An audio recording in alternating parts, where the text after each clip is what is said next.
Heyo, Ryan here with Notes and Numbers, and we're going to go over real quick how to set up your iPad and your iPhone for music lessons on Zoom.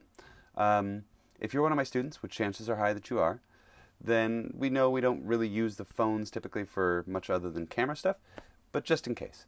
Um, if you dig this, be sure to subscribe. Keeps you in the loop when I make more stuff. It's usually useful. Let's get going. So, with an iPhone, the first thing that you want to do is you want to open up Zoom itself. So that means we have to actually find the app. For me, it's right here. And in doing that, click on that. Chances are you'll be asked at least the first time to actually log in. So that means you have to put in the email address and then the password that's associated with your actual Zoom account, even if it's a free one.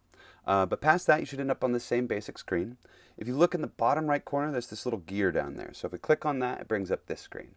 That top banner right there, the one with my name or Ryan's Panopticon, that's where you can set things like your profile photo, or you can set like your display name, and basically any of the kind of visible elements of your Zoom profile in meetings. Not totally useful for what we're doing, but just so you can kind of orient yourself around that stuff in Zoom. What we're more interested in is that little meetings tab that's right below that. So if we click on that, there's kind of two things we want to look at in here. One is about sort of clarity of vision when we're in lesson, and that's this show non-video participants. We want to make sure that that one's off. The idea being that, like, for instance, I usually use this just to see what's going on in front of me, but I don't send a video feed from it. So we don't need like this black block taking up space on our screen. So make sure this one right there in the middle is off. And then otherwise we want to find this one, this use original sound down here. And so without going into the nitty gritty of it, it's basically making the sound more tailored towards what we need it for. We need more musical, essentially. So we want to make sure that that's on. And if it is on, then we can go back out. And if we go and start a meeting, we go on in. And when we get there, we want to join audio. And in doing so, we go look at these little three dots, and you can see there's this menu item right in the middle there that says Enable Original Sound. Tap that guy, and you should be good to go. If you are the nervous type or the uncertain type, as I often am, you can double check it by clicking on the little three dots in the bottom right. And if it's turned on, then it'll now say Disable Original Sound. So anyway, that's how that works. And from there, there's lots of other stuff to do for getting good sound and things like that. But that's all you really need to do on the Zoom side of it. So hopefully that was useful. We're going to go check out the iPad. So moving on to the iPad, very much the same kind of thing. First off, we have to find the app itself and open it. So for me, it's on my little bottom menu bar. So if I click on that, it brings it up. You can see it signs me in, and I have it do it automatically, but the first time you will have to enter whatever your account information, so your email address and the password you've been picked for it. From that point, if we look in here, now we see in the bottom left-hand corner that little gear with settings written underneath it.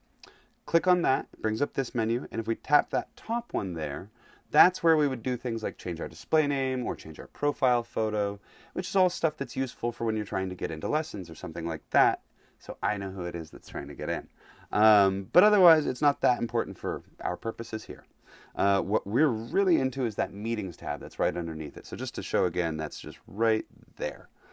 So we click on that. There's two things we want to hunt down in here in particular. One of them, let me see here, is show non-video participants. So that's basically if somebody's not sending a video and that's on, they'll show up as like a black block that just takes up space and makes everything else around it smaller. And basically, we want to have everything we're trying to show each other as big as it can possibly be. So make sure that that's turned off. Gallery mode's much more useful that way. And then the other setting we want to check out is if you scroll down here to Use Original Sound. And you'll notice that's the one that's going on and off now. That we want to make sure is on. And without going into great detail, it's basically getting rid of the sort of software end of Zoom sound processing that tailors it for speech instead of music.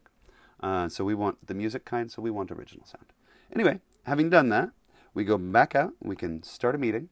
We go in, and it's going to ask me if I want to join audio, which I do. So I click call using internet audio, and you can see me here 2 times. And we want to click on the 3 dots in the upper right corner now. So when you do that, it brings up a big old menu, and amongst them, right in the middle, enable original sound. So that's it. If you're nervous that you might not have done it, you can also go back into that menu, and you can see now that the command has changed to disable original sound. So that's kind of the dead ringer for when you got it. Hope that was helpful. Thanks all. I'll see you soon at lesson, most likely.